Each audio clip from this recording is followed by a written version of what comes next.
तेरे कवन कवन गुण कह कह गावां।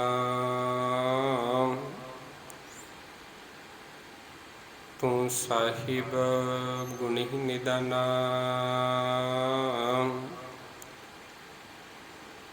तुमरी महिमा बरन ना सको। तू ठाकुर ऊच भगवाना। आप नारायण कला धार जग मह परवरियो। निरंकार आकार जोत जग मंडल करियो। जहाँ कहाँ तहाँ भरपूर शब्द दीपक दीपायो। जे सिखा संग्रहो तत हर चरण मिलायो। नानक कुल निमल अवतरियो। अंगद लहने संग हो। गुर अमरदास तारन तरना। जन्म जन्म पा शरण तो। नानक कुल निमल अवतरियो। अंगद लहने संग हो। गुर अमरदास तारन तरना।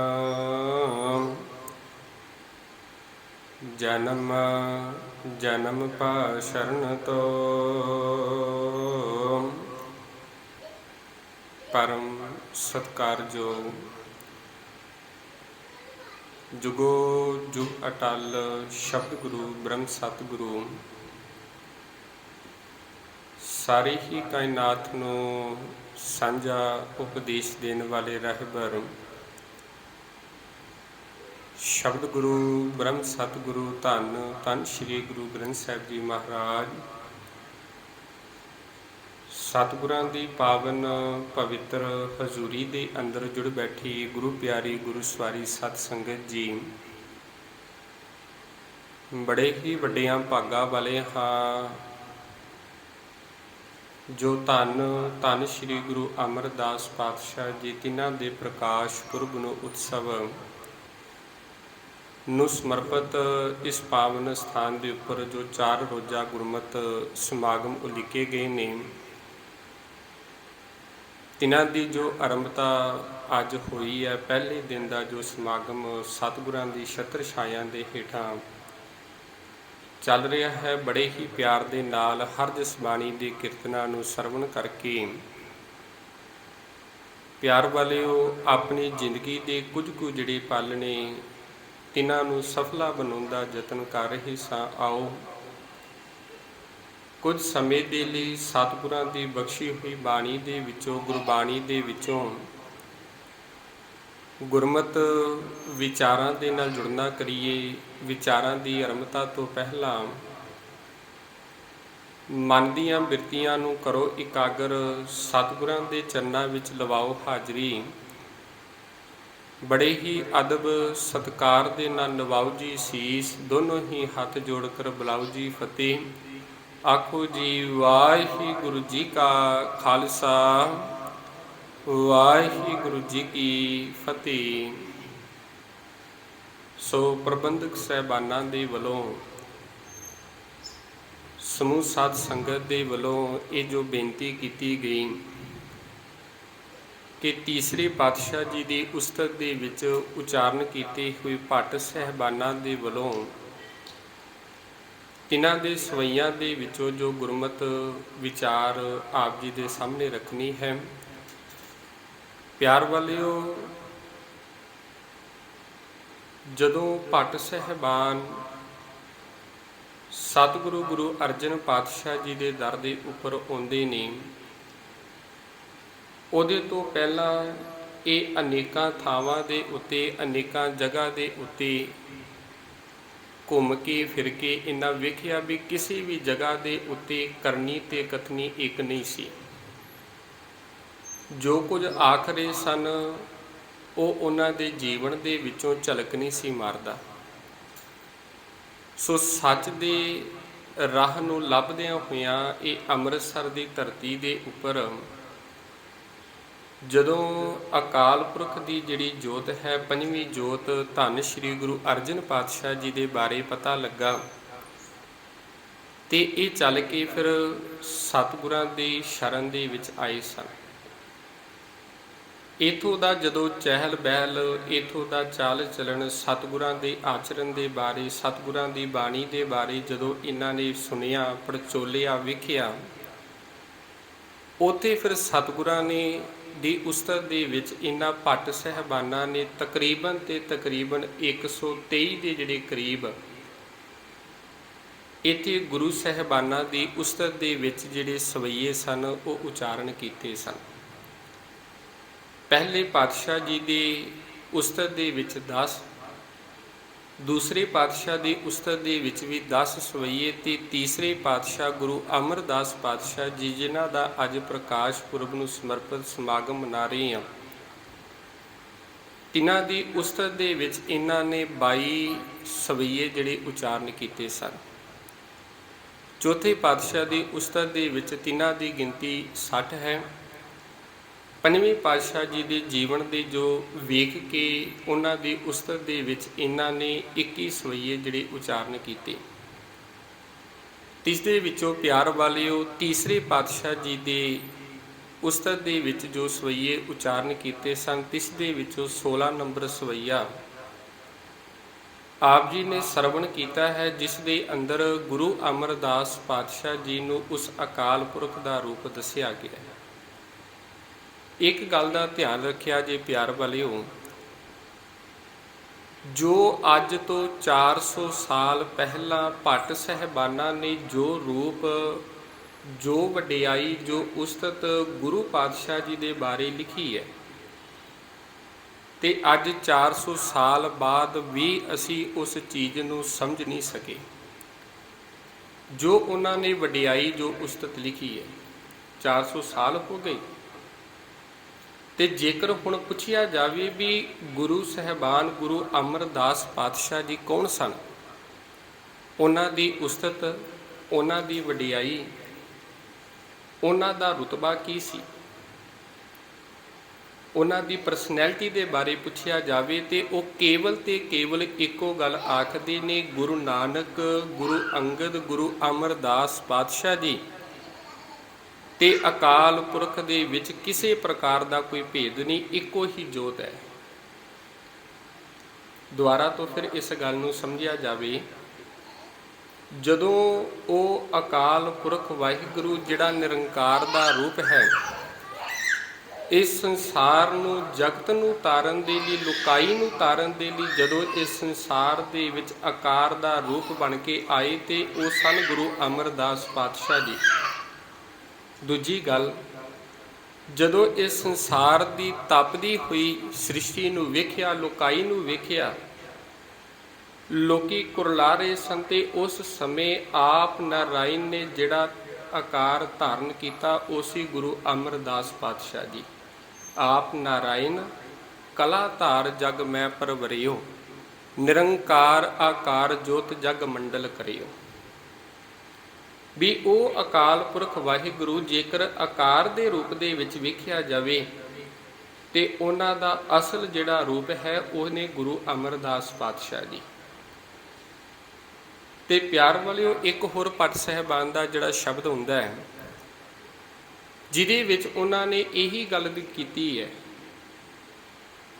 ਕਿ ਉਹ ਮਾਲਕ ਪਰਮਾਤਮਾ ਨੇ ਆਪ ਆਪਣਾ ਜਿਹੜਾ ਰੂਪ ਹੈ ਉਹ ਦੇ ਕੇ ਗੁਰੂ ਨਾਨਕ ਪਾਤਸ਼ਾਹ ਜੀ ਨੂੰ ਸੰਸਾਰ ਦੇ ਵਿੱਚ, ਜਗਤ ਦੇ ਵਿੱਚ ਭੇਜਿਆ ਸੀ। ਜੋਤ ਰੂਪ ਉਸ ਮਾਲਕ ਨੇ ਜੋਤ ਰੂਪ ਹਰ ਆਪ ਗੁਰੂ ਨਾਨਕ ਕਹਾਇਓ। ਜੋਤ ਉਹੀ ਹੈ, ਜੋਤ ਗੁਰੂ ਨਾਨਕ ਦੀ ਹੈ ਤੇ ਗੁਰੂ ਨਾਨਕ ਦੇ ਅੰਦਰ ਜਿਹੜੀ ਜੋਤ ਕੰਮ ਕਰ ਰਹੀ ਹੈ ਉਹ ਹੈ ਅਕਾਲ ਪੁਰਖ ਦੀ ਜੋਤ। ਤੇ ਸੰਸਾਰ ਦੇ ਅੰਦਰ ਜਦੋਂ ਆਕਾਰ ਦਾ ਰੂਪ ਲਿਆ ਤੇ ਇਹੀ ਗੁਰੂ ਨਾਨਕ ਦੀ ਜੋਤ ਕਹਾਈ ਗਈ, ਜਿਹਨੂੰ ਅਸੀਂ ਇਹ ਵੀ ਗੱਲ ਪੜ੍ਹਦੇ ਹਾਂ, ਸਤਿਗੁਰੂ ਨਾਨਕ ਪ੍ਰਗਟਿਆ ਮਿੱਟੀ ਧੁੰਦ ਜਗ ਚਾਨਣ ਹੋਇਆ। ਕਿਉਂ? ਜੋਤ ਦੀ ਗੱਲ ਚੱਲ ਰਹੀ ਹੈ। ਇੱਕ ਸਵੇਰੀ ਮੈਂ ਵਿਚਾਰ ਪੜ੍ਹ ਰਿਹਾ ਸਾਂ ਡਾਕਟਰ ਭਾਈ ਸਰਬੀਰ ਸਿੰਘ ਜੀ ਦੀ। ਉਹਨਾਂ ਦਾ ਇੱਕ ਨਾਵਲ ਹੈ ਬਾਬਾ ਨੋਧ ਸਿੰਘ ਜੀ, ਪੜ੍ਹਨ ਵਾਲੀ ਚੀਜ਼ ਹੈ, ਕਿਉਂਕਿ ਜੇਕਰ ਗੁਰਬਾਣੀ ਨੂੰ ਥੋੜ੍ਹਾ ਜਿਹਾ ਸੁਖਾਲੇ ਤਰੀਕੇ ਦੇ ਨਾਲ ਸਮਝਣਾ ਹੋਵੇ ਤੇ ਉਹਦੇ ਲਈ ਭਾਈ ਵੀਰ ਸਿੰਘ ਜੀ ਦੀਆਂ ਜਿਹੜੀਆਂ ਲਿਖਤਾਂ ਨੇ ਉਹ ਸਾਡੇ ਲਈ ਬੜਾ ਸਹਿਯੋਗ ਕਰਦੀਆਂ ਨੇ, ਬੜੀਆਂ ਸਹਾਇਤਾ ਕਰਦੀਆਂ ਨੇ। ਉਹਨਾਂ ਬੜੇ ਸੌਖੇ ਤਰੀਕੇ ਦੇ ਨਾਲ, ਸੱਜੇ ਤਰੀਕੇ ਦੇ ਨਾਲ, ਢੰਗ ਦੇ ਨਾਲ ਇਸ ਚੀਜ਼ ਨੂੰ ਸਮਝਾਇਆ ਹੈ। ਭਾਵੇਂ ਇੱਕ ਨਾਵਲ ਹੈ ਜਿਹਦਾ ਨਾਮ ਹੈ ਬਾਬਾ ਵਿਨੋਦ ਸਿੰਘ, ਉਹਦੇ ਵਿੱਚ ਬਾਬਾ ਨੋਧ ਸਿੰਘ ਹੈ ਜਿਹੜਾ ਕੇਵਲ ਤੇ ਕੇਵਲ ਇੱਕ ਭਾਈ ਵੀਰ ਸਿੰਘ ਜੀ ਦੇ ਲਈ ਪਾਤਰ ਹੈ, ਪਾਤਰ ਦਾ ਕੰਮ ਕਰ ਰਿਹਾ ਹੈ। ਉਸ ਪਾਤਰ ਦੇ ਜੇਕਰ ਥੋੜ੍ਹੇ ਜਿਹੇ ਬੈਕਗਰਾਊਂਡ ਨੂੰ ਵੇਖੀਏ ਤੇ ਉਹ ਇੱਕ ਗ੍ਰਹਿਸਥੀ ਹੈ ਤੇ ਘਰ ਦੇ ਵਿੱਚ ਖੇਤੀਬਾੜੀ ਦਾ ਕੰਮ ਕਰਦੇ ਨੇ ਤੇ ਨਾਲੋਂ ਨਾਲ ਗੁਰੂ ਦੀ ਵਿਚਾਰ ਨੂੰ ਆਪਣੀ ਜ਼ਿੰਦਗੀ ਦੇ ਵਿੱਚ ਧਾਰਨ ਕੀਤਾ ਹੋਇਆ। ਤੇ ਜਦੋਂ ਪਿਆਰ ਵਾਲਿਓ ਗੁਰੂ ਦੀ ਵਿਚਾਰ ਸਾਡੀ ਜ਼ਿੰਦਗੀ ਦੇ ਵਿੱਚ ਧਾਰਨ ਕਰ ਲਵਾਂਗੇ, ਗੁਰੂ ਦੀ ਵਿਚਾਰ ਸਾਡੇ ਹਿਰਦੇ ਦੇ ਵਿੱਚ ਵਸ ਜਾਵੇਗੀ, ਤੇ ਪਿਆਰ ਵਾਲਿਓ ਜਿੰਨੇ ਅਸੀਂ ਬੈਠੇ ਹਾਂ ਸਭ ਹੀ ਪ੍ਰਚਾਰਕ ਹਾਂ, ਸਾਰੇ ਹੀ ਉਸ ਦਾ ਜੋਤ ਹਾਂ, ਉਸ ਦਾ ਰੂਪ ਹਾਂ। ਕਿਉਂ? ਜੋ ਗੁਰੂ ਦਾ ਰੂਪ ਹੈ ਉਹ ਗੁਰੂ ਨੇ ਸਿੱਖ ਵੀ ਬਣਾਇਆ ਹੈ। ਅਸੀਂ ਇੱਕ ਸ਼ਬਦ ਪੜ੍ਹਦੇ ਹਾਂ ਨਾ, ਸਿਆਣਿਆਂ ਦਾ ਜੈਸੀ ਸੰਗਤ ਤੈਸੀ ਰੰਗਤ। ਉੱਥੇ ਜੇਕਰ ਇੱਕ ਸ਼ਬਦ ਇਹ ਪੜ੍ਹ ਲਈਏ, ਜੈਸਾ ਗੁਰੂ ਤੈਸਾ ਸਿੱਖ, ਇਹ ਕਿਉਂ ਨਹੀਂ ਹੋ ਸਕਦਾ? ਜਿਹੋ ਜਿਹਾ ਗੁਰੂ ਹੈ, ਜੇਕਰ ਉਹਦੇ ਗੁਣਾਂ ਨੂੰ ਅਸੀਂ ਆਪਣੀ ਜ਼ਿੰਦਗੀ ਦੇ ਵਿੱਚ ਧਾਰਨ ਕਰ ਲਈਏ ਤੇ ਉਹੋ ਜਿਹੇ ਸਿੱਖ ਕਿਉਂ ਨਹੀਂ ਬਣ ਸਕਦੇ? ਗੁਰੂ ਅਮਰਦਾਸ ਪਾਤਸ਼ਾਹ ਜੀ ਜੇਕਰ ਅਕਾਲ ਦਾ ਰੂਪ ਨੇ ਤੇ ਉਹਦੇ ਲਈ ਉਹਨਾਂ ਨੇ ਯਤਨ ਕੀਤਾ, ਗੁਰੂ ਦੀ ਵਿਚਾਰਧਾਰਾ ਨੂੰ ਆਪਣੀ ਜ਼ਿੰਦਗੀ ਦੇ ਵਿੱਚ ਧਾਰਨ ਕੀਤਾ ਸੀ। ਭਾਈ ਵੀਰ ਸਿੰਘ ਜੀ ਲਿਖਦੇ ਨੇ ਵੀ ਇੱਕ ਦਿਨ ਇੱਕ ਮੁਸਾਫਰ ਜਿਹੜਾ ਸਨਾਤਨ ਧਰਮ ਦੇ ਨਾਲ ਸੰਬੰਧ ਰੱਖਣ ਵਾਲਾ, ਗੁਰਮਤਿ ਦੇ ਬਾਰੇ ਕੁਝ ਵੀ ਨਹੀਂ ਜਾਣਦਾ, ਗੁਰਦੁਆਰਾ ਸਾਹਿਬ ਵਿਖੇ ਆਇਆ। ਆ ਕੇ ਮੱਥਾ ਟੇਕਿਆ ਤੇ ਉੱਥੇ ਬਾਬਾ ਵਿਨੋਦ ਸਿੰਘ ਜੀ ਬੈਠੇ ਹੋਏ ਨੇ। ਉਹਨਾਂ ਦੇ ਨਾਲ ਵਿਚਾਰ ਹੋਣ ਲੱਗ ਪਈ, ਪੁੱਛਣ ਲੱਗ ਪਿਆ ਵੀ ਗੁਰਦੁਆਰਾ ਕਿਸ ਲਈ ਹੈ? ਤੁਸੀਂ ਗੁਰੂ ਨਾਨਕ ਨੂੰ ਕੀ ਸਮਝਦੇ ਹੋ? ਨਾਨਕ ਤੁਹਾਡੇ ਲਈ ਕੀ ਹੈ? ਤੇ ਸਵਾਲ ਚੱਲਦਿਆਂ ਗੱਲ ਚੱਲਦਿਆਂ ਉਹਨਾਂ ਨੇ ਸਵਾਲ ਕੀਤਾ ਕਿ ਬਾਬਾ ਨਾਨਕ ਤੁਹਾਡੇ ਲਈ ਰੱਬ ਹੈ? ਤੇ ਬਾਬਾ ਵਿਨੋਦ ਸਿੰਘ ਜੀ ਜਵਾਬ ਦਿੰਦੇ, ਕਹਿੰਦੇ ਨਹੀਂ, ਰੱਬ ਨਹੀਂ ਆ। ਤੇ ਫਿਰ ਕਹਿੰਦੇ ਕੀ ਹੈ? ਦੁਬਾਰਾ ਤੋਂ ਫਿਰ ਸਵਾਲ ਕੀਤਾ ਵੀ ਰੱਬ ਗੁਰੂ ਨਾਨਕ ਤੁਹਾਡੇ ਲਈ ਦੇਵਤਾ ਹੈ? ਤੇ ਅੱਗੋਂ ਬਾਬਾ ਵਿਨੋਦ ਸਿੰਘ ਜੀ ਦੁਬਾਰਾ ਤੋਂ ਫਿਰ ਜਵਾਬ ਦਿੰਦੇ ਨੇ, ਕਹਿੰਦੇ ਨਹੀਂ, ਬਾਬਾ ਨਾਨਕ ਸਾਡੇ ਲਈ ਦੇਵਤਾ ਨਹੀਂ। ਤੇ ਤੀਜੀ ਵਾਰੀ ਫਿਰ ਹੈਰਾਨ ਹੋ ਕੇ ਪੁੱਛਿਆ, ਆਖਣ ਲੱਗਾ ਬਾਬਾ ਨਾਨਕ ਤੁਹਾਡੇ ਲਈ ਕੋਈ ਆਮ ਮਨੁੱਖ ਹੈ? ਤੇ ਬਾਬਾ ਵਿਨੋਦ ਸਿੰਘ ਜੀ ਨੇ ਜਵਾਬ ਦਿੱਤਾ, ਹੱਸ ਕੇ ਆਖਣ ਲੱਗੇ, ਨਹੀਂ, ਗੁਰੂ ਨਾਨਕ ਸਾਡੇ ਲਈ ਕੋਈ ਮਨੁੱਖ ਵੀ ਨਹੀਂ, ਆਮ ਮਨੁੱਖ ਵੀ ਨਹੀਂ ਹੈ। ਬੜਾ ਹੈਰਾਨ ਜਿਹਾ ਹੋਇਆ। ਆਖਣ ਲੱਗਾ ਤਿੰਨ ਹੀ ਚੀਜ਼ਾਂ ਮੰਨੀਦਾ, ਜਾਂ ਬੰਦਾ ਦੇਵਤੇ ਮੰਨਦਾ ਹੈ, ਜਾਂ ਰੱਬ ਮੰਨਦਾ ਹੈ, ਤੇ ਜਾਂ ਫਿਰ ਮਨੁੱਖ ਮੰਨਦਾ ਹੈ। ਕਹਿੰਦੇ ਫਿਰ ਤੁਹਾਡੀ ਨਿਗਾਹ ਦੇ ਵਿੱਚ ਗੁਰੂ ਨਾਨਕ ਕੀ ਹੈ? ਉਹਨੂੰ ਤੁਸੀਂ ਕੀ ਸਮਝਦੇ ਹੋ? ਜੋ ਉਹਨਾਂ ਦੀ ਜੋਤ ਹੈ ਉਸ ਨੂੰ ਤੁਸੀਂ ਕੀ ਸਮਝਦੇ ਹੋ? 10 ਗੁਰੂ ਸਾਹਿਬਾਨ ਨੇ ਜਿਹੜੇ, ਇਹਨਾਂ ਨੂੰ ਤੁਸੀਂ ਕੀ ਸਮਝਦੇ ਹੋ? ਕੀ ਮਹਿਸੂਸ ਕਰਦੇ ਹੋ? ਤੇ ਬਾਬਾ ਵਿਨੋਦ ਸਿੰਘ ਜੀ ਨੇ ਜਵਾਬ ਦਿੱਤਾ, ਉਹ ਸਾਡੇ ਲਈ ਅਕਾਲ ਰੂਪੀ ਮਨੁੱਖ ਹੈ, ਰੱਬ ਰੂਪੀ ਮਨੁੱਖ ਹੈ। ਆਖਣ ਲੱਗਾ ਮੈਨੂੰ ਕੋਈ ਸਮਝ ਨਹੀਂ ਲੱਗੀ, ਮੈਂ ਤੇ ਅੱਗੇ ਪਹਿਲਾਂ ਭੁਲੇਖੇ ਦੇ ਵਿੱਚ ਆ, ਤੁਹਾਨੂੰ ਪੁੱਛਿਆ ਵੀ ਰੱਬ ਹੈ, ਮਨੁੱਖ ਹੈ ਜਾਂ ਦੇਵਤਾ ਹੈ, ਪਰ ਤੁਸੀਂ ਤੇ ਚੌਥੀ ਗੱਲ ਰੱਖ ਦਿੱਤੀ, ਰੱਬ ਰੂਪੀ ਮਨੁੱਖ। ਕੋਈ ਗੱਲ ਸਮਝ ਨਹੀਂ ਲੱਗੀ, ਸਪਸ਼ਟ ਨਹੀਂ ਹੋਈ, ਇਹਨੂੰ ਥੋੜ੍ਹਾ ਜਿਹਾ ਸਮਝਾਵੋ, ਤੁਸੀਂ ਆਪਣੇ ਕੋਲੋਂ ਕਹਿ ਰਹੇ ਹੋ। ਤੇ ਬਾਬਾ ਵਿਨੋਦ ਸਿੰਘ ਜੀ ਨੇ ਜਵਾਬ ਦਿੱਤਾ, ਕਹਿੰਦੇ ਨਹੀਂ, ਇਹ ਜਿਹੜੀ ਗੱਲ ਹੈ ਭਾਈ ਗੁਰਦਾਸ ਸਾਹਿਬ ਜੀ ਨੇ ਆਪਣੀਆਂ ਵਾਰਾਂ ਦੇ ਵਿੱਚ ਲਿਖੀ ਆ, ਉਹਨਾਂ ਦੀ ਵਾਰਾਂ ਦੇ ਵਿੱਚੋਂ ਮੈਂ ਇਹ ਗੱਲ ਕਹਿ ਰਿਹਾ। ਜਦੋਂ ਬਗਦਾਦ ਦੀ ਧਰਤੀ ਵੱਲ ਜਾਂਦੇ ਨਾ ਸਤਿਗੁਰੂ ਪ੍ਰਚਾਰਕ ਫੇਰੀ ਤੇ ਭਾਈ ਗੁਰਦਾਸ ਜੀ ਨੇ ਉਹਦਾ ਜ਼ਿਕਰ ਕੀਤਾ ਹੈ। ਉਹਦੇ ਵਿੱਚ ਫਿਰ ਪੁੱਛਿਆ ਗਿਆ ਵੀ ਗੁਰੂ ਨਾਨਕ ਕੌਣ ਹੈ, ਉਹਦਾ ਸਾਥੀ ਕੌਣ ਹੈ? ਤੇ ਉੱਥੇ ਫਿਰ ਸਤਿਗੁਰਾਂ ਦੇ ਭਾਈ ਗੁਰਦਾਸ ਜੀ ਨੇ ਸਤਿਗੁਰਾਂ ਦੇ ਪਰਥਾਏ ਇਹ ਜਵਾਬ ਦਿੱਤਾ ਸੀ, ਇੱਕ ਬਾਬਾ ਅਕਾਲ ਰੂਪ, ਦੂਜਾ ਰਬਾਬੀ ਮਰਦਾਨਾ। ਇੱਕ ਬਾਬਾ ਅਕਾਲ ਦਾ ਰੂਪ ਹੈ, ਜਿਹਨੂੰ ਅੱਜ ਪਟ ਸਾਹਿਬਾਨ ਇਹ ਗੱਲ ਆਖਦੇ ਪਏ ਨੇ ਤੀਸਰੇ ਪਾਤਸ਼ਾਹ ਦੀ ਉਸਤਤ ਦੇ ਵਿੱਚ, ਨਿਰੰਕਾਰ ਆਕਾਰ ਰੂਪ ਜਗ ਮੰਡਲ ਕਰੇ। ਵੀ ਉਹ ਮਾਲਕ ਪਰਮਾਤਮਾ ਨਿਰੰਕਾਰ ਦਾ ਰੂਪ ਹੈ ਤੇ ਉਹ ਆਪ ਅਕਾਲ ਪੁਰਖ ਵਾਹਿਗੁਰੂ ਹੈ, ਜਿਹੜਾ ਜੋਤ ਦੇ ਰੂਪ ਦੇ ਵਿੱਚ ਇਸ ਸੰਸਾਰ ਦੇ ਵਿੱਚ ਆਪਣੀ ਵਿਚਾਰਧਾਰਾ ਨੂੰ ਵੰਡ ਰਿਹਾ ਹੈ। ਜਦੋਂ ਇਹ ਗੱਲ ਆਖੀ ਵੀ ਆਖਣ ਲੱਗਾ ਕੋਈ ਥੋੜੀ ਜੀ ਸਮਝ ਨਹੀਂ ਲੱਗੀ ਮੈਨੂੰਗਾ, ਤੇ ਥੋੜਾ ਜਿਹਾ ਜੇਕਰ ਕੋਈ ਸੁਖਾਲੇ ਤਰੀਕੇ ਦੇ ਨਾਲ ਇਸ ਨੂੰ ਸਮਝਾਇਆ ਜਾਵੇ ਤੇ ਬੜਾ ਚੰਗਾ ਹੋਵੇਗਾ। ਤੇ ਬਾਬਾ ਨੋਤ ਸਿੰਘ ਜੀ ਨੇ ਅੱਗੇ ਜਵਾਬ ਦਿੱਤਾ, ਕਹਿੰਦੇ ਮੰਨ ਲਓ ਜਦੋਂ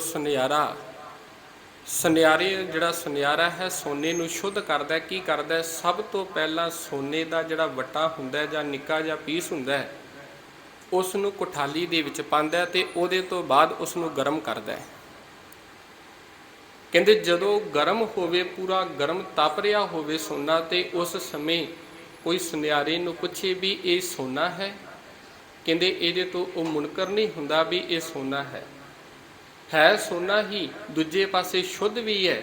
ਪਰ ਤੀਜੇ ਪਾਸੇ ਇਹ ਗੱਲ ਆਖੇਗਾ ਵੀ ਜਦੋਂ ਇਹ ਅੱਗ ਦੀ ਲਾਲੀ ਦੇ ਵਿੱਚ ਪੂਰਾ ਲਾਲ ਹੋਇਆ ਹੁੰਦਾ, ਤਪ ਰਿਹਾ ਹੁੰਦਾ, ਤੇ ਉਦੋਂ ਇਹ ਗੱਲ ਆਖੇਗਾ ਵੀ ਇਹ ਅੱਗ ਰੂਪੀ ਸੋਨਾ ਹੈ। ਕਿਉਂ? ਕਾਰਨ ਇਹ ਹੈ ਵੀ ਜਦੋਂ ਉਸ ਸੋਨੇ ਦੀ ਢੇਲੀ ਨੂੰ ਕਿਸੇ ਵੀ ਜਗ੍ਹਾ ਦੇ ਉੱਤੇ ਰੱਖੋਗੇ, ਅੱਗ ਦੇ ਵਿੱਚੋਂ ਕੋਲੇ ਨੂੰ ਕੱਢ ਕੇ ਤੁਸੀਂ ਕਿਸੇ ਵੀ ਜਗ੍ਹਾ ਦੇ ਉੱਤੇ ਰੱਖ ਦੇਵੋ, ਉਹ ਜਗ੍ਹਾ ਜਿਹੜੀ ਸੜ ਕੇ ਹੈ ਉਹ ਨਾਸ਼ ਹੋ ਜਾਵੇਗੀ, ਸੁਆਹ ਹੋ ਜਾਵੇਗੀ। ਕਹਿੰਦੇ ਜਿਸ ਪ੍ਰਕਾਰ ਉਹ ਸੋਨਾ ਹੁੰਦਿਆਂ ਹੋਇਆ ਵੀ, ਸ਼ੁੱਧ ਸੋਨਾ ਹੁੰਦਿਆਂ ਹੋਇਆ ਵੀ ਅੱਗ ਦਾ ਰੂਪ ਲੈ ਲੈਂਦਾ ਹੈ, ਇਸੇ ਪ੍ਰਕਾਰ ਗੁਰੂ ਨਾਨਕ ਦੀ ਜਿਹੜੀ ਜੋਤ ਹੈ, ਅਕਾਲ ਪੁਰਖ ਦੀ ਜੋਤ ਹੈ, ਉਹ ਸੰਸਾਰ ਦੇ ਅੰਦਰ ਇੱਕ ਅਕਾਲ ਰੂਪੀ ਜਿਹੜਾ ਮਨੁੱਖ ਹੈ ਉਹਦਾ ਕੰਮ ਕਰ ਰਹੀ ਹੈ, ਰੱਬ ਰੂਪੀ ਮਨੁੱਖ ਦਾ ਕੰਮ ਕਰ ਰਹੀ ਹੈ। ਕਾਰਨ ਇਸ ਨੂੰ ਥੋੜਾ ਜਿਹਾ ਸਮਝੀਏ। ਉਹ ਕਿਸ ਪ੍ਰਕਾਰ ਹੈ? ਸਰੀਰ ਦੇ ਤੌਰ ਤੇ ਸਾਡੇ ਵਰਗੇ ਹੀ, ਪਰ ਉਹਨਾਂ ਦੇ ਅੰਦਰ ਜਿਹੜੇ ਗੁਣ ਨੇ ਉਹ ਅਕਾਲ ਪੁਰਖ ਦੇ ਗੁਣ ਨੇ। ਤੇ ਜਿਹੋ ਜਿਹੇ ਗੁਣ ਮਨੁੱਖ ਦੇ ਅੰਦਰ ਹੋਣਗੇ, ਜਿਹੋ ਜਿਹੀ ਸ਼ਖਸੀਅਤ ਦੇ ਮਾਲਕ ਹੋਣਗੇ, ਫਿਰ ਅਸੀਂ ਉਸ ਨੂੰ ਉਹਦਾ ਹੀ ਰੂਪ ਸਮਝਾਂਗੇ। ਤੀਜੇ ਪਾਤਸ਼ਾਹ ਦੀ ਬਾਣੀ ਦੇ ਵਿੱਚੋਂ ਇੱਕ ਸ਼ਬਦ ਪੜ੍ਹਦੇ ਹਾਂ, ਬੜਾ ਪਿਆਰਾ, ਤੇ ਜਿਹਦੇ ਅੰਦਰ ਸਤਿਗੁਰੂ ਸਾਹਿਬਾਨ ਨੇ ਕਿਰਪਾ ਇਹ ਕੀਤੀ ਹੈ, ਆਖਣ ਲੱਗੇ ਵੀ ਸਤਿਗੁਰ ਕੀ ਮਤ ਜਿਸਨੂੰ ਆਵੈ ਸੋ ਸਤਿਗੁਰ ਮਾਹੀ ਸਮਾਨਾ। ਮਤ ਲੈਣ ਦੇ ਲਈ ਕੋਈ ਵੀ ਤਿਆਰ ਨਹੀਂ, ਪਹਿਲੀ ਗੱਲ ਹੈ। ਅਸੀਂ ਸਭ ਕੁਝ ਕਰਨ ਦੇ ਲਈ ਤਿਆਰ ਹਾਂ, ਪਰ ਗੁਰੂ ਇੱਕ ਸਾਡੇ ਕੋਲੋਂ ਚੀਜ਼ ਮੰਗ ਰਿਹਾ। ਸੁਖਮਨੀ ਸਾਹਿਬ ਦੀ ਬਾਣੀ ਦੇ ਵਿੱਚੋਂ ਆਪਾਂ ਹਰ ਰੋਜ਼ ਸ਼ਬਦ ਪੜ੍ਹਦੇ ਹਾਂ, ਜਿਹਦੇ ਅੰਦਰ ਮੇਰੇ ਮਾਲਕ ਨੇ ਇਹ ਕਿਰਪਾ ਕੀਤੀ, ਆਖਣ ਲੱਗੇ ਮੈਨੂੰ ਕੋਈ ਪੈਸੇ ਦੀ ਲੋੜ ਨਹੀਂ, ਮੈਨੂੰ ਕੋਈ ਧਨ ਦੀ ਲੋੜ ਨਹੀਂ, ਮੈਨੂੰ ਵਸਤਰਾਂ ਦੀ ਲੋੜ ਨਹੀਂ। ਇਹ ਜ਼ਰੂਰੀ ਨਹੀਂ ਕਿ ਤੂੰ ਕੀਮਤੀ ਤੋਂ ਕੀਮਤੀ ਪੁਸ਼ਾਕੇ ਲਿਆ ਕੇ, ਰੁਮਾਲੇ ਲਿਆ ਕੇ ਭੇਟ ਕਰ, ਮੈਂ ਤੇਰੇ ਤੋਂ ਕੁਝ ਵੀ ਨਹੀਂ ਮੰਗਦਾ। ਇੱਕ ਉਹ ਚੀਜ਼ ਮੰਗ ਰਹਾ ਜਿਹੜਾ ਤੇਰੇ ਕਿਸੇ ਵੀ ਕੰਮ ਨਹੀਂ, ਉਹ ਹੈ ਤੇਰਾ ਮਨ। ਤੇ ਵੇਚੀ ਹੋਈ ਚੀਜ਼ ਨੂੰ ਕਦੇ ਵੀ ਅਸੀਂ ਉਹਦੀ ਕੋਈ ਚਿੰਤਾ ਨਹੀਂ ਕਰਦੇ। ਕੋਈ ਸਾਡੇ ਤੋਂ ਮੰਗ ਕੇ ਲੈ ਜਾਵੇ ਕੋਈ ਵੀ ਚੀਜ਼ ਹੈ, ਉਹਦੇ ਬਾਰੇ ਸਾਨੂੰ ਚਿੰਤਾ ਰਹੇਗੀ, ਟੈਨਸ਼ਨ ਰਹੇਗੀ, ਸੋਚਦੇ ਰਵਾਂਗੇ ਕਿਤੇ ਸਾਡੀ ਚੀਜ਼ ਨੂੰ ਤੋੜ ਕੇ ਨਾ ਦੇ ਜਾਵੇ, ਜਾਂ ਸਾਡੀ ਚੀਜ਼ ਦਾ ਨੁਕਸਾਨ ਨਾ ਕਰ ਦੇਵੇ। ਜਿਹੜਾ ਕੋਈ ਸਾਡੇ ਤੋਂ ਖਰੀਦ ਕੇ ਹੀ ਲੈ ਗਿਆ, ਉਹਦੇ ਬਾਰੇ ਸਾਨੂੰ ਕੀ ਚਿੰਤਾ ਹੈ? ਪਤਾ ਹੈ ਉਹਨੂੰ, ਅਸੀਂ ਪਹਿਲਾਂ ਕਹਿ ਦਿੰਦੇ ਹਾਂ ਵੀ ਹਾਂ ਆਹ ਜਿਹੜੀ ਚੀਜ਼ ਤੇਰੇ ਸਾਹਮਣੇ ਪਈ ਹੈ, ਆਹ ਵੇਖ ਲੈ, ਹੁਣ ਤੂੰ ਚੈੱਕ ਕਰ ਲੈ, ਇਹਦੇ ਤੋਂ ਬਾਅਦ ਜਦੋਂ ਤੂੰ ਖਰੀਦ ਲਈ ਉਹਦੇ ਤੋਂ ਬਾਅਦ ਸਾਡੀ ਕੋਈ ਗਰੰਟੀ ਨਹੀਂ ਹੈ। ਇਹੀ ਗੱਲ ਫਿਰ ਸਤਿਗੁਰਾਂ ਨੇ ਬਾਣੀ ਦੇ ਵਿੱਚ ਵੀ ਇਹ ਗੱਲ ਆਖੀ, ਸੇਵਕ ਬਣਨ ਦੇ ਲਈ, ਗੁਰੂ ਦੀ ਮੱਤ ਨੂੰ ਧਾਰਨ ਕਰਨ ਦੇ ਲਈ ਸਭ ਤੋਂ ਪਹਿਲਾਂ ਤੈਨੂੰ ਮਨ ਗੁਰੂ ਨੂੰ ਦੇਣਾ ਪਵੇਗਾ। ਮਨ ਵੇਚੈ ਸਤਿਗੁਰ ਕੈ ਪਾਸ, ਤਿਸ ਸੇਵਕ ਕੇ ਕਾਰਜ ਰਾਸ। ਤੇ ਉਹੀ ਵੀ ਗੱਲ ਹੈ ਵੀ ਸਤਿਗੁਰ ਕੀ ਮਤ ਜਿਸਨੂੰ ਆਵੈ ਸੋ ਸਤਿਗੁਰ ਮਾਹੀ ਸਮਾਨਾ। ਜਿਹੜਾ ਗੁਰੂ ਦੀ ਮਤ ਨੂੰ ਆਪਣੇ ਹਿਰਦੇ ਦੇ ਵਿੱਚ ਧਾਰਨ ਕਰ ਲਵੇ ਤੇ ਫਿਰ ਉਹ ਗੁਰੂ ਦਾ ਰੂਪ ਹੀ ਹੋ ਜਾਂਦਾ ਹੈ।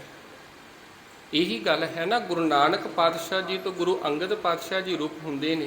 ਉਹਨਾਂ ਨੇ ਗੁਰੂ ਦੀ ਮਤ ਲਈ, ਵਿਚਾਰਧਾਰਾ ਨੂੰ ਆਪਣੀ ਜ਼ਿੰਦਗੀ ਦੇ ਵਿੱਚ ਧਾਰਨ ਕੀਤਾ ਤੇ ਉਹੀ ਗੁਰੂ ਅੰਗਦ ਪਾਤਸ਼ਾਹ ਜੀ ਤੋਂ ਜਿਨ੍ਹਾਂ ਦਾ ਅੱਜ ਆਪਾਂ ਪ੍ਰਕਾਸ਼ ਦਿਹਾੜਾ ਮਨਾ ਰਹੇ ਹਾਂ, ਬਾਬਾ ਅਮਰਦਾਸ ਜੀ, ਗੁਰੂ ਅਮਰਦਾਸ ਪਾਤਸ਼ਾਹ ਜੀ, ਉਹ ਜਦੋਂ ਸਤਿਗੁਰਾਂ ਦੇ ਦਰ ਦੇ ਉੱਤੇ ਆਉਂਦੇ ਨੇ ਤੇ ਗੁਰੂ ਦੀ ਮੱਤ ਨੂੰ ਲੈਂਦੇ ਨੇ, ਉਹਦੇ ਲਈ ਸਭ ਕੁਝ ਤਿਆਗ ਦਿੰਦੇ ਨੇ, ਆਪਣਾ ਹੰਕਾਰ ਵੀ ਤਿਆਗਦੇ ਨੇ। ਇਹ ਵੀ ਨਹੀਂ ਆਖਦੇ ਵੀ ਮੈਂ ਵਡੇਰੀ ਉਮਰ ਦਾ ਵਾਂ, ਵੱਡਾ ਵਾਂ। ਤੇ ਉਸ ਸਮੇਂ ਗੁਰੂ ਪਾਤਸ਼ਾਹ ਜੀ ਦੀ ਉਮਰ ਤੇ ਕੇਵਲ ਜਿਹੜੀ ਇਤਿਹਾਸਕਾਰਾਂ 62 ਸਾਲ ਦੀ ਲਿਖੀ ਹੈ, ਤੇ ਦੂਜੇ ਪਾਸੇ ਸਤਿਗੁਰੂ ਪਾਤਸ਼ਾਹ ਦੀ ਉਮਰ ਕਿੰਨੀ ਕੁ ਹੈ? ਕੇਵਲ ਤੇ ਕੇਵਲ ਮੇਰੇ ਹਿਸਾਬ ਨਾਲ 42 ਕੁ ਸਾਲ ਦੀ ਬਣਦੀ ਹੈ ਗੁਰੂ ਅੰਗਦ ਪਾਤਸ਼ਾਹ ਜੀ ਦੀ। ਸਤਿਗੁਰੂ ਕੀ ਜਿਸ ਨੂੰ ਮਤ ਆਵੈ ਸੋ ਸਤਿਗੁਰੂ ਮਾਹੀ ਸਮਾਨਾ, ਇਹ ਬਾਣੀ ਜੋ ਜੀਓ ਜਾਣੈ ਤਿਸ ਅੰਤਰ ਵਸੈ ਹਰ ਨਾਮਾ। ਜੇਕਰ ਕੋਈ ਮਨੁੱਖ ਇਹ ਜੋ ਗੁਰੂ ਦੀ ਬਾਣੀ ਹੈ, ਗੁਰੂ ਦਾ ਸ਼ਬਦ ਹੈ, ਇਸ ਨੂੰ ਜਿੰਦ ਕਰਕੇ ਹਿਰਦੇ ਦੇ ਵਿੱਚ ਵਸਾ ਲਵੇ। ਵਸਾਉਣਾ ਹੋਰ ਗੱਲ ਹੈ, ਸੁਣਨਾ ਹੋਰ ਗੱਲ ਹੈ। ਨਿੱਕੀ ਜੀ ਉਦਾਹਰਣ, ਸਭਨਾਂ ਨੂੰ ਪਤਾ ਹੈ ਵੀ ਸੱਚ ਬੋਲਣਾ ਚਾਹੀਦਾ ਹੈ, ਹਰੇਕ ਨੂੰ ਪਤਾ ਹੈ ਵੀ ਸੱਚ ਬੋਲਣਾ ਹੈ, ਪਰ ਅਸੀਂ ਬੋਲਦੇ ਹਾਂ। ਕੇਵਲ ਸੁਣ ਲਿਆ ਵੀ ਸੱਚ ਬੋਲਣਾ ਚਾਹੀਦਾ, ਅਸੀਂ ਮੰਨ ਲਿਆ ਵੀ ਸੱਚ ਬੋਲਣਾ ਚਾਹੀਦਾ, ਪਰ ਉਹਨੂੰ ਅਸੀਂ ਗ੍ਰਹਿਣ ਨਹੀਂ ਕੀਤਾ, ਉਹਨੂੰ ਪ੍ਰਵਾਨ ਨਹੀਂ ਕੀਤਾ। ਜਿਸ ਦਿਨ ਉਸ ਚੀਜ਼ ਨੂੰ ਪ੍ਰਵਾਨ ਕਰ ਲਵਾਂਗੇ, ਸੱਚ ਨੂੰ ਪ੍ਰਵਾਨ ਕਰ ਲਵਾਂਗੇ, ਉਸ ਦਿਨ ਭਾਵੇਂ ਕੋਈ ਸਾਡੇ 'ਤੇ ਕਿਰਪਾਨ ਲੈ ਕੇ, ਆਰਾ ਲੈ ਕੇ ਖਲੋਤਾ ਹੋਵੇ, ਫਿਰ ਅਸੀਂ ਝੂਠ ਨਹੀਂ ਬੋਲਾਂਗੇ, ਕਿ ਉਹ ਸੱਚ ਨੂੰ ਗ੍ਰਹਿਣ ਕਰ ਲਿਆ, ਸੱਚ ਨੂੰ ਪ੍ਰਵਾਨ ਕਰ ਲਿਆ। ਇਸੇ ਪ੍ਰਕਾਰ ਬਾਣੀ ਨੂੰ ਅਸੀਂ ਹਰ ਰੋਜ਼ ਪੜ੍ਹਦੇ ਹਾਂ, ਗੁਰੂ ਦੇ ਦਰਸ਼ਨ ਅਸੀਂ ਹਰ ਰੋਜ਼ ਕਰਦੇ ਹਾਂ। ਇੱਕ ਸ਼ਬਦ ਹੋਰ ਤੀਸਰੇ ਪਾਤਸ਼ਾਹ ਦਾ, ਕਿਉਂਕਿ ਜ਼ਿਆਦਾਤਰ ਮੈਂ ਕੋਸ਼ਿਸ਼ ਕਰਾਂਗਾ ਵੀ ਤੀਸਰੇ ਪਾਤਸ਼ਾਹ ਦੀ ਬਾਣੀ ਦੇ ਵਿੱਚੋਂ ਹੀ ਗੱਲ ਕੀਤੀ ਜਾਵੇ। ਉਹਨਾਂ ਦਾ ਇੱਕ ਸ਼ਬਦ ਹੋਰ ਪੜ੍ਹਦੇ ਹਾਂ, ਸਤਿਗੁਰ ਨੋ ਸਭ ਕੋ ਵੇਖਦਾ ਜੇਤਾ ਜਗਤ ਸੰਸਾਰ। ਇਹ ਜਿੰਨਾ ਜਗਤ ਹੈ, ਸਾਰਾ ਸੰਸਾਰ ਹੈ, ਸਭ ਸਤਿਗੁਰੂ ਨੂੰ ਵੇਖਦਾ ਪਿਆ, ਸਭ ਦਰਸ਼ਨ ਕਰ ਰਹੇ ਆ। ਚੱਲ ਕੇ ਹਰੇਕ ਕੋਈ ਆ ਰਿਹਾ ਗੁਰੂ ਦੇ ਦਰ ਦੇ ਉੱਤੇ, ਆ ਕੇ ਨਮਸਕਾਰ ਹਰ ਕੋਈ ਕਰ ਰਿਹਾ, ਹਰ ਕੋਈ ਆ ਕੇ ਸਿਰ ਝੁਕਾ ਰਿਹਾ, ਸਭ ਕੋਈ ਬਾਣੀ ਨੂੰ ਸੁਣ ਰਿਹਾ, ਸਭ ਕੁਝ ਬਾਣੀ ਨੂੰ ਪੜ੍ਹ ਰਿਹਾ। ਪਰ ਉਸ ਬਾਣੀ ਨੂੰ ਮੰਨਣ ਦੇ ਲਈ, ਭਾਵੇਂ ਉਹ ਮੈਂ ਵਾਂ, ਭਾਵੇਂ ਤੁਸੀਂ ਹੋ, ਕੋਈ ਵੀ ਮੰਨਣ ਲਈ ਤਿਆਰ ਨਹੀਂ। ਤਿੰਨ ਚੀਜ਼ਾਂ ਨੇ ਸਾਡੀ ਜ਼ਿੰਦਗੀ ਦੇ ਵਿੱਚ, ਪਹਿਲਾਂ ਸੁਣਨਾ, ਫਿਰ ਵਿਚਾਰਨਾ, ਤੇ ਤੀਜਾ ਆਚਾਰ। ਕੱਲ੍ਹ ਵੀ ਮੈਂ ਗੱਲ ਕੀਤੀ ਸੀ, ਇਹ ਬੇਨਤੀ ਕੀਤੀ ਸੀ, ਜੇਕਰ ਸੁਣ ਰਹੇ ਹਾਂ, ਸੁਣਨ ਤੋਂ ਥੋੜ੍ਹਾ ਜਿਹਾ ਉਤਾਂਹ ਨੂੰ ਵਿਚਾਰਨ ਦੇ ਵੱਲ ਚੱਲੀਏ। ਦਰਸ਼ਨ ਹਰ ਕੋਈ ਕਰ ਰਿਹਾ, ਵੇਖ ਹਰ ਕੋਈ ਰਿਹਾ, ਪਰ ਸਤਿਗੁਰ ਦੀ ਬਾਣੀ ਆਖਦੀ ਹੈ ਵੀ ਓਨੇ ਸ਼ਬਦ, ਓਨੇ ਸਮੇਂ ਤੱਕ ਮੁਕਤੀ ਨਹੀਂ ਹੋ ਸਕਦੀ ਜਿੰਨੇ ਸਮੇਂ ਤੱਕ ਗੁਰੂ ਦੇ ਸ਼ਬਦ ਦੀ ਵਿਚਾਰਨਾ ਕੀਤੀ ਜਾਵੇ, ਗੁਰੂ ਦੀ ਮੱਤ ਨੂੰ ਸਮਝਿਆ ਨਾ ਜਾਵੇ, ਉਹਦੀ ਮੱਤ ਨੂੰ ਗ੍ਰਹਿਣ ਨਾ ਕੀਤਾ ਜਾਵੇ, ਧਾਰਨ ਨਾ ਕੀਤਾ ਜਾ ਸਕੇ, ਓਨੇ ਸਮੇਂ ਤੱਕ ਕਿਸੇ ਚੀਜ਼ ਨੂੰ ਪ੍ਰਵਾਨ ਨਹੀਂ ਕੀਤਾ ਜਾ ਸਕਦਾ। ਉਹਨੂੰ ਸਮਝਣਾ ਪਵੇਗਾ। ਜੇਕਰ ਅਸੀਂ ਬਾਣੀ ਨੂੰ ਸੁਣ ਰਹੇ ਹਾਂ, ਬੜੀ ਚੰਗੀ ਗੱਲ ਹੈ, ਸੁਣਨਾ ਚੰਗੀ ਗੱਲ ਹੈ, ਕਿਉਂ ਪਹਿਲਾਂ ਤੇ ਕਦਮ ਪੁੱਟ ਰਹੇ ਹਾਂ ਨਾ ਗੁਰੂ ਦੇ ਵੱਲ। ਭਾਈ ਗੁਰਦਾਸ ਜੀ ਆਖਦੇ ਨਾ ਕਿ ਜੇਕਰ ਕੋਈ ਮਨੁੱਖ ਗੁਰੂ ਦੇ ਵੱਲ ਇੱਕ ਕਦਮ ਪੱਟ ਰਿਹਾ, ਗੁਰੂ ਉਹਨੂੰ ਹਜ਼ਾਰਾਂ ਕਦਮ ਅੱਗੇ ਲੈਣ ਲਈ ਆਉਂਦਾ ਹੈ। ਅੱਗੋਂ ਹਜ਼ਾਰਾਂ ਕਦਮ ਲੈਣ ਦੇ ਲਈ ਆ ਰਿਹਾ ਵੀ ਜੇਕਰ ਅਸੀਂ ਬਾਣੀ ਨੂੰ ਸੁਣ ਰਹੇ ਹਾਂ ਜਾਂ ਬਹਿ ਕੇ ਪੜ੍ਹ ਰਹੇ ਹਾਂ, ਤੇ ਇਹ ਸਾਡੇ ਲਈ ਚੰਗਾ ਹੈ।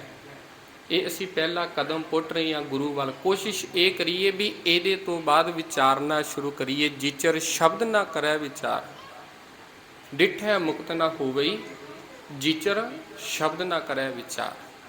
ਵੇਖ ਹਰ ਕੋਈ ਰਿਹਾ, ਸੁਣ ਹਰ ਕੋਈ ਰਿਹਾ, ਪੜ੍ਹ ਹਰ ਕੋਈ ਰਿਹਾ, ਮੈਂ ਵੀ ਪੜ੍ਹ ਰਿਹਾ, ਤੁਸੀਂ ਵੀ ਪੜ੍ਹ ਰਹੇ ਹੋ, ਪਰ ਵਿਚਾਰਨ ਦੇ ਲਈ ਕੋਈ ਵੀ ਤਿਆਰ ਨਹੀਂ ਹੈ। ਜੇਕਰ ਸੁਣ ਰਹੇ ਹਾਂ ਉਹਨੂੰ ਵਿਚਾਰੀਏ, ਤੇ ਜਿਹੜਾ ਵਿਚਾਰ ਰਿਹਾ ਉਹਨੂੰ ਕੋਸ਼ਿਸ਼ ਕਰੀਏ ਵੀ ਆਪਣੀ ਜ਼ਿੰਦਗੀ ਦੇ ਵਿੱਚ ਧਾਰਨ ਕਰੀਏ, ਉਹਦੇ ਗੁਣਾਂ ਨੂੰ ਆਪਣੀ ਜ਼ਿੰਦਗੀ ਦੇ ਵਿੱਚ ਲੈ ਕੇ ਆਈਏ।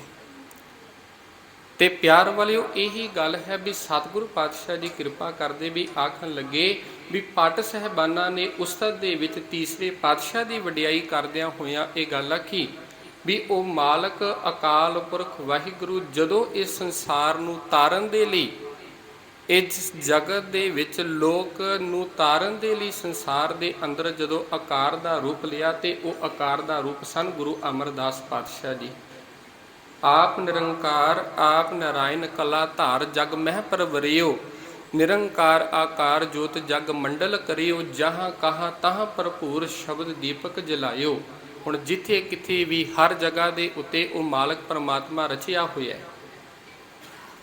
ਤੇ ਗੁਰੂ ਅਮਰਦਾਸ ਪਾਤਸ਼ਾਹ ਜੀ ਨੇ ਇਸ ਗੱਲ ਨੂੰ ਸ਼ਬਦ ਦੇ ਰਾਹੀਂ, ਗੁਰਬਾਣੀ ਦੇ ਰਾਹੀਂ ਹਰ ਜਗ੍ਹਾ ਦੇ ਉੱਤੇ ਇਸ ਦਾ ਪਸਾਰਾ ਕਰ ਦਿੱਤਾ। ਕਿਉਂ? ਗੁਰਬਾਣੀ ਸਾਡੇ ਲਈ ਇੱਕ ਚਾਨਣ ਦਾ ਕੰਮ ਕਰ ਰਹੀ ਹੈ, ਮੁਨਾਰੇ ਦਾ ਕੰਮ ਕਰਦੀ ਹੈ। ਘਰ ਦੇ ਵਿੱਚ ਚਾਨਣ ਕਰਨਾ ਹੋਵੇ, ਰਾਤ ਦਾ ਹਨੇਰਾ ਹੋਵੇ, ਅਸੀਂ ਕੋਈ ਟੂਬਾਂ ਦੀ ਜਾਂ ਬਲਬਾਂ ਦੀ ਜਾਂ ਪੁਰਾਣੇ ਸਮਿਆਂ ਦੇ ਵਿੱਚ ਦੀਵਿਆਂ ਦੀ ਵਰਤੋਂ ਕਰਦੇ ਸਾਂ। ਜਿਸ ਜਗ੍ਹਾ ਦੇ ਉੱਤੇ ਦੀਵਾ ਬਲ ਜਾਵੇ ਉਸ ਜਗ੍ਹਾ ਦੇ ਉੱਤੇ ਚਾਨਣ ਸੀ। ਤੇ ਇਸੇ ਪ੍ਰਕਾਰ ਗੁਰਬਾਣੀ ਦਾ ਇਹ ਬਚਨ ਵੀ ਪੜ੍ਹਦੇ ਹਾਂ, ਗੁਰਬਾਣੀ ਇਸ ਜਗ ਮੈਂ ਚਾਨਣ। ਵੀ ਗੁਰਬਾਣੀ ਇਸ ਜਗ ਦੇ ਵਿੱਚ ਚਾਨਣ ਹੈ। ਕਿਹੜਾ ਚਾਨਣ? ਜਿਹੜਾ ਚਾਨਣ ਸਾਡੇ ਅੰਦਰ ਕਰ ਰਹੀ ਹੈ। ਬਾਹਰ ਚਾਨਣ ਬੜਾ ਹੈ, ਸਾਡੇ ਅੰਦਰ ਹੀ ਅਗਿਆਨਤਾ ਹੈ, ਸਾਡੇ ਅੰਦਰ ਹੀ ਅੰਧ ਵਿਸ਼ਵਾਸ ਜਿਹੜੇ ਕੰਮ ਕਰ ਰਹੇ ਨੇ, ਸਾਡੇ ਅੰਦਰ ਹੀ ਵਹਿਮ ਭਰਮ ਨੇ, ਭੇਦਤਾ ਹੈ। ਤੇ ਇਹ ਜਿਹੜੀ ਗੁਰਬਾਣੀ ਹੈ ਇਹ ਸਾਡੇ ਅੰਦਰ ਦੇ ਅਗਿਆਨਤਾ ਦੇ ਹਨੇਰੇ ਨੂੰ ਖਤਮ ਕਰਨ ਦਾ ਯਤਨ ਕਰਦੀ ਹੈ, ਸਾਡੇ ਅੰਦਰ ਪ੍ਰਕਾਸ਼ ਕਰ ਰਹੀ ਹੈ। ਤੇ ਇਸ ਬਾਣੀ ਦੇ ਰਾਹੀਂ ਗੁਰੂ ਅਮਰਦਾਸ ਪਾਤਸ਼ਾਹ ਜੀ ਨੇ ਸਭ ਜਗਤ ਦੇ ਵਿੱਚ ਜਿਹੜਾ ਪ੍ਰਕਾਸ਼ ਹੈ ਗੁਰਬਾਣੀ ਦਾ ਪ੍ਰਕਾਸ਼ ਕੀਤਾ। ਜਹ ਸਿੱਖਾਂ ਸੰਗ੍ਰਹਿ ਹੋ, ਜਿਸ ਜਗ੍ਹਾ ਦੇ ਉੱਤੇ ਜਿਸ ਸਿੱਖ ਨੇ ਗੁਰੂ ਦੀ ਮੱਤ ਨੂੰ ਗ੍ਰਹਿਣ ਕਰ ਲਿਆ, ਗੁਰੂ ਦੀ ਸਿੱਖਿਆ ਨੂੰ ਗ੍ਰਹਿਣ ਕਰ ਲਿਆ, ਹਰ ਚਰਨ ਮਿਲਾਇਓ ਤੇ ਉਸ ਨੂੰ ਤੁਰੰਤ ਹੀ ਨਾਲੋਂ ਨਾਲ ਉਸ ਨੂੰ ਉਸ ਅਕਾਲ ਪੁਰਖ ਦੇ ਨਾਲ ਜੋੜ ਦਿੱਤਾ। ਭਾਵ ਅਕਾਲ ਨੂੰ ਅੰਦਰੋਂ ਪ੍ਰਗਟ ਕਰ ਦਿੱਤਾ। ਨਾਨਕ ਕੁਲ ਨਿੰਮਲ ਅਵਤਰਿਓ, ਅੰਗਦ ਲਹਿਣੇ ਸੰਗ ਹੋ। ਗੁਰੂ ਨਾਨਕ ਦਾ ਜਿਹੜਾ ਨਿਰਮਲ ਪੰਥ ਚਲਾਇਆ ਸੀ, ਇਸ ਕੁਲ ਦੇ ਵਿੱਚ ਅੱਜ ਗੁਰੂ ਅਮਰਦਾਸ ਪਾਤਸ਼ਾਹ ਜੀ ਨੇ ਅਵਤਾਰ ਦਾ ਰੂਪ ਧਾਰਨ ਕੀਤਾ ਹੈ। ਇਹਦੇ ਵਿੱਚ ਧਾਰਨ ਹੋ ਗਏ ਨੇ ਤੇ ਇਹੀ ਗੱਲ ਗੁਰੂ ਅਮਰਦਾਸ ਤਾਰਨ ਤਰਨ। ਤੇ ਜਦੋਂ ਗੁਰੂ ਅਮਰਦਾਸ ਪਾਤਸ਼ਾਹ ਜੀ ਨੇ ਗੁਰੂ ਨਾਨਕ ਦੀ ਵਿਚਾਰਧਾਰਾ ਨੂੰ ਆਪਣੀ ਜ਼ਿੰਦਗੀ ਦੇ ਵਿੱਚ ਧਾਰਨ ਕੀਤਾ ਤੇ ਭੱਟ ਸਾਹਿਬਾਨ ਕਿਰਪਾ ਕਰਦੇ ਆਖਣ ਲੱਗੇ, ਉਹੀ ਗੁਰੂ ਅਮਰਦਾਸ ਪਾਤਸ਼ਾਹ ਜਿਹਨੂੰ ਇੱਕ ਪਾਸੇ ਇਹ ਪੰਡਿਤ ਇਹ ਗੱਲ ਆਖਦਾ ਪਿਆ ਸੀ, ਇਹਨੇ ਮੇਰੇ ਜਨਮਾਂ ਨੂੰ ਪ੍ਰਸ਼ਟ ਕਰਕੇ ਰੱਖ ਦਿੱਤਾ ਹੈ, ਤੇ ਅੱਜ ਉਹੀ ਗੁਰੂ ਅਮਰਦਾਸ ਪਾਤਸ਼ਾਹ ਜੀ ਪਤਾ ਨਹੀਂ ਕਿੰਨਿਆਂ ਕੁ ਨੂੰ ਤਾਰ ਰਹੇ ਨੇ, ਕਿੰਨੇ ਕੁ ਤਰ ਗਏ ਨੇ ਤੇ ਕਿੰਨਿਆਂ ਕੁ ਨੇ ਤਰਨਾ ਹੈ।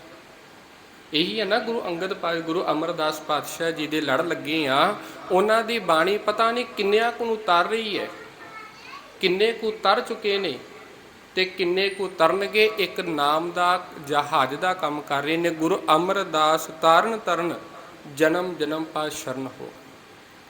ਤੇ ਪਟ ਕੀਰਤ ਜੀ ਕਿਰਪਾ ਕਰਦੇ ਵੀ ਹੇ ਗੁਰੂ ਅਮਰਦਾਸ ਪਾਤਸ਼ਾਹ, ਤੁਸੀਂ ਤਰਨ ਤਾਰਨ ਹੋ, ਤੁਸੀਂ ਜਹਾਜ਼ ਹੋ, ਤੇ ਜੇਕਰ ਮੈਂ ਸੰਸਾਰ ਦੇ ਅੰਦਰ ਜਨਮ ਲਵਾਂ ਤੇ ਸਤਿਗੁਰੂ ਤੇਰੀ ਕੁਲ ਦੇ ਵਿੱਚ, ਤੇਰੀ ਸ਼ਰਨ ਦੇ ਵਿੱਚ ਮੈਂ ਜੁੜਿਆ ਰਵਾਂ। ਸੋ ਪਿਆਰ ਵਾਲਿਓ, ਕੋਸ਼ਿਸ਼ ਕਰੀਏ ਜੇਕਰ ਗੁਰੂ ਅਮਰਦਾਸ ਪਾਤਸ਼ਾਹ ਜੀ ਦਾ ਪ੍ਰਕਾਸ਼ ਪੁਰਬ ਮਨਾ ਰਹੇ ਹਾਂ, ਉਹਦੇ ਨਾਲ ਨਾਲ ਕੋਸ਼ਿਸ਼ ਇਹ ਕਰੀਏ ਜਿੱਥੇ ਅਸੀਂ ਗੁਰਬਾਣੀ ਦੇ ਨਾਲ, ਗੁਰੂ ਦੇ ਨਾਲ ਜੁੜੇ ਹੋਏ ਹਾਂ, ਉਹਦੇ ਨਾਲ ਨਾਲ ਗੁਰਬਾਣੀ ਨੂੰ ਸਮਝਣਾ, ਗੁਰਬਾਣੀ ਨੂੰ ਵਿਚਾਰਨਾ ਸ਼ੁਰੂ ਕਰੀਏ ਤੇ ਆਪਣੀ ਜ਼ਿੰਦਗੀ ਦੇ ਵਿੱਚ ਵਿਚਾਰ ਨੂੰ, ਗੁਰੂ ਦੀ ਮੱਤ ਨੂੰ ਧਾਰਨ ਕਰ ਲਈਏ। ਸੋ ਸਤਿਗੁਰੂ ਪਾਤਸ਼ਾਹ ਜੀ ਕਿਰਪਾ ਕਰਨ।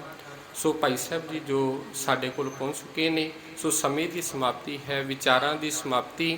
ਬੁਲਾਓ ਜੀ, ਫਤਿਹ ਆਖੋ ਜੀ। ਵਾਹਿਗੁਰੂ ਜੀ ਕਾ ਖਾਲਸਾ,